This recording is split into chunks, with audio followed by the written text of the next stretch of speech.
I'm Justin Pritchard. This is the Ford Mustang Mach-E, and in this video, I want to show you what's been fascinating me about it the most over the past 1,600 kilometers or so of testing. And the thing is, despite the way this machine looks, it's actually a very friendly car to drive.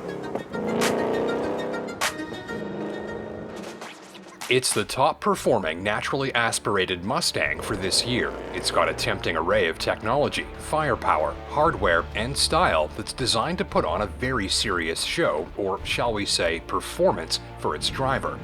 It's the latest in a long line of specialized high-performing Mustang variants named after the idea of breaking the sound barrier.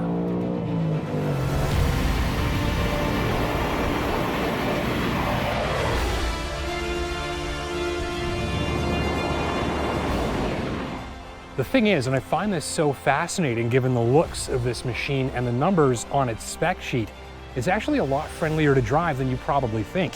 And out here in the real world where you're spending time with yours, well, I think that's one of the biggest surprises about the Mustang Mach-E. First, here's the setup. This is not the electric Mustang Mach-E crossover. In fact, this very gas-burning Mach-E only uses a battery for the purposes of spinning up its 5-liter V8 and 32 variable valves.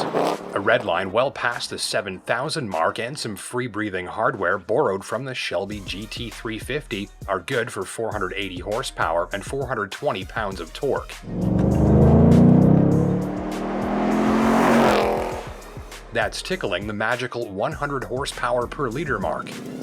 There's a 6-speed manual bolted up to the back, or a 10-speed automatic if you like. The gearbox is from the GT350 as well, and it's rear-wheel drive, of course.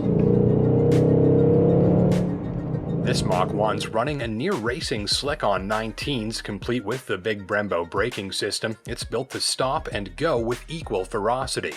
Add in a selectable steering system that's as lazy or go-kart as you'd like, and magnet-powered shocks that fully digitize and optimize the Mach-E's ride and handling continuously, and you've got a comprehensive array of Ford's latest Mustang firepower. This is quite the high-performance driving toolkit, and you can even adjust the exhaust volume to 4 levels, 3 of which are street legal, and set up a timer to prevent accidentally blasting the neighborhood out of bed during a tasteless 5 a.m. cold start.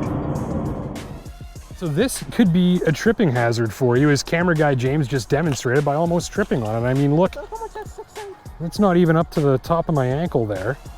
And let's, for comparison, like this is a Galaxy, 8 or 9 smartphone. This is kind of the bigger model, but it wouldn't even clear one of those. And I'm sure a Timmy's is probably even taller than that. What I'm gonna do when I bring this back is cry. They're gonna need to get a 6-foot pry bar to detach my hands from the steering wheel of this thing, I think. So, 4 key impressions and surprises from about 1,600 kilometers spent living with the Mach-E. Number 1, the shifter and clutch are excellent. Through what feels like some careful fine-tuning, it seems a nice balance has been struck. On one hand, the shifter and clutch are both heavy, demanding, and precise, as an enthusiast driver expects. You'll need a bit of muscle to operate both. But the clutch is smooth, nicely hinged, and very easy to modulate, which makes it easier to learn, easier to get in sync with, and easier to control, with less effort from your foot and ankle. Worked together, the action of this system feels high-end and polished, better than any European manual transmission I've driven lately, to be honest.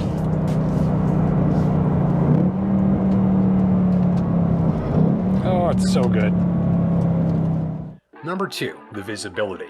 This is like a Porsche 911 in a way. You can see out of it, and that's not always the case in a sports car, but when it is, the cabin feels more open, less crowded, and unlike, say, a Challenger or Camaro, I don't have a face full of dashboard. The windows are taller, so I'm more comfortable and more easily able to gather good information about my surroundings. Number 3, and this is a bit wacky, but ride comfort. The adaptive suspension plays a big role here, specifically when you drive a car like this one with thin, sporty tires and race car shocks on a bumpy road. It can be a really awful time. That's just the price that owners of cars like this are usually happy to pay for the handling. But actually, this is really good. Whatever they've got going on in this suspension, I was expecting much more harshness on this sort of rough road surface than what I'm getting. Usually, these adaptive suspension systems feel, to me, like they have less range than this one. I can do full racetrack mode hard as a rock, but the ride in normal mode is relatively relaxing and soft. So we're down on the rear axle here, and if we look closely, it's pretty tucked away, it's pretty hard to see, but there's actually some of the components right here visible for the rear axle cooling system, rear differential cooler. So a few ways they've made sure you can more easily enjoy your Mach 1 more of the time, which is important because the more you enjoy it, the more you'll drive it, and that's a better return on your investment. And here's one more, full control over basically the entire driving feel of this car without taking your hands off the wheel. Look for the pony button, tap it and you're into central command with custom settings for the steering, shocks, throttle, traction control, automatic rev matching, and even advanced racetrack functions all up for grabs. You can even customize the gauge layout and instrument cluster theme. The point is, everything is at your disposal with easy access to whatever configuration you'd prefer for whatever sort of driving you'd like to get up to. Sport Plus with the steering set to go-kart and the exhaust flappies open is my favorite way to go. Auto rev match off for me, so I can do the heel and toe myself just like Steve McQueen intended. Dialed in like that, the Mach 1 puts on a hell of a show.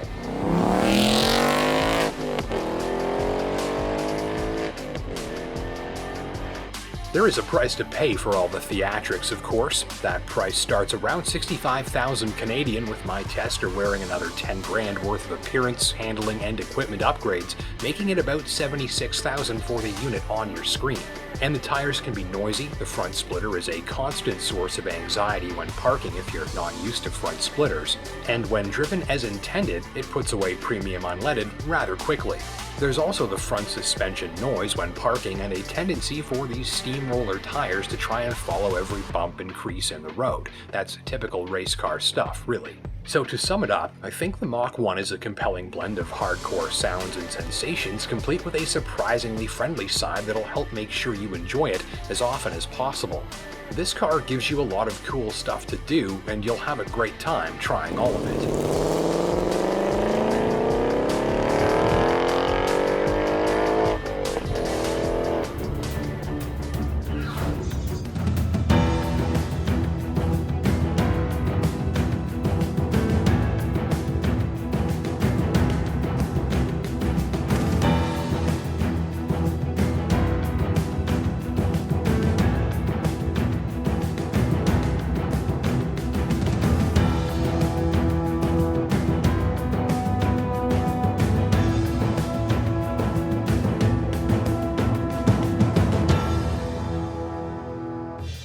Launched in 1988, it was only found on TV, not anymore. We have a robust website with the best auto journalists in the country. Our Facebook, where the only topic of conversation is cars, and where it's easy to win cool swag. YouTube, which boasts 30 years of archives at your fingertips, including complete episodes. Cool shirts, right? For the first time ever, we're selling them. Google Motoring TV Shop to get yours today.